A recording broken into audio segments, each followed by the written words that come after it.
Jesus is truly God. Ang pulong nga diha na uban samahan ug ang pulong nahimong tao ug Dios nga mo si Jesus. Kana palang daan nakalahi na sa uban. Kaya ang uban nagtuo nga ang Dios unreachable. Ang Dios dili mauban. Gani ang mga katigulangan nato nga naguna sa pagtuo sa usa ka Dios, they don't even mention His name, Yahweh. Mag-mention sila Lord. Mag-mention sa Adonai, but never of Yahweh. Tungod kay ninana ilang panlantaw sa Dios. Apan alang ka nato nakalahi na kaayo. Kay we even call our Father as tatay. As Jesus taught us to pray, we call Him our Father, our tatay. Dunay affection. It's not a God who is unreachable, but a God who is with us.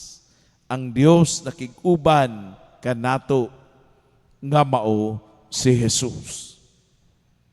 Mga niining ato ang Ebanghelyo karon, taken from chapter 6 of Luke, verses 27 to 38, nagahisgot og unsa may nakalahi kanato sa uban. Ang nakalahi nato sa uban tungod kay we have to transcend to what is ordinary.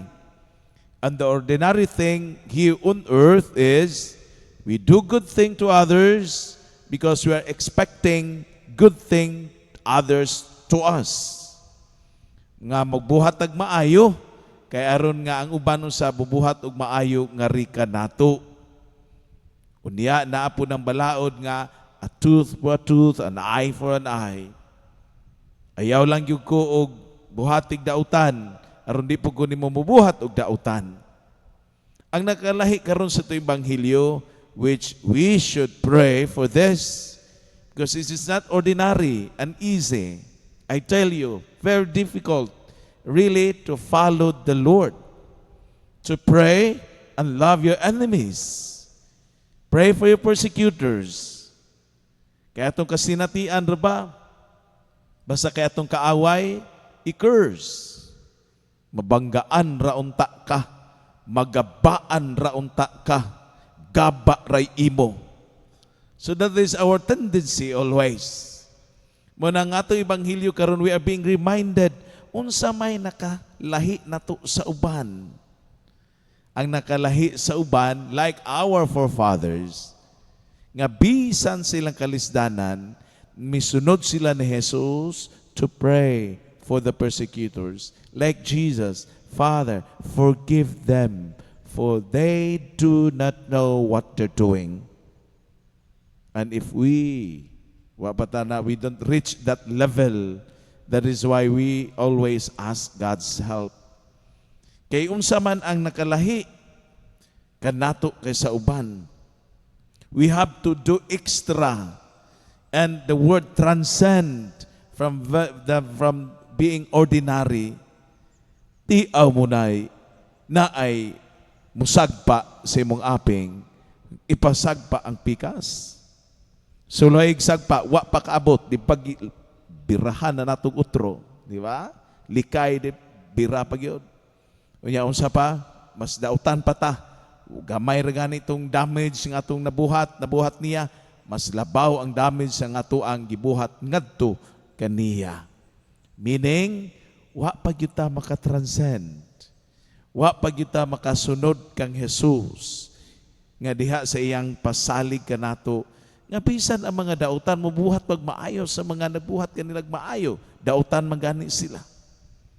Pero galing we are on the level nga we can pray even for those persecutors, then niya kita sa mong tubag kaniya. Niya ba sa iya ang mga panghimaraot nga dili maayo, kay balo pa kita, Lord.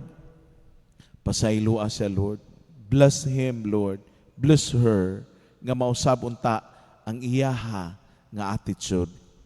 Mausab unta ang iyaha nga pagkinabuhi. Kung naata ni ana, praise God.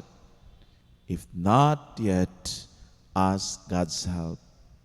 Kay gusto niya nga dunay kalainan kita kaysa uban.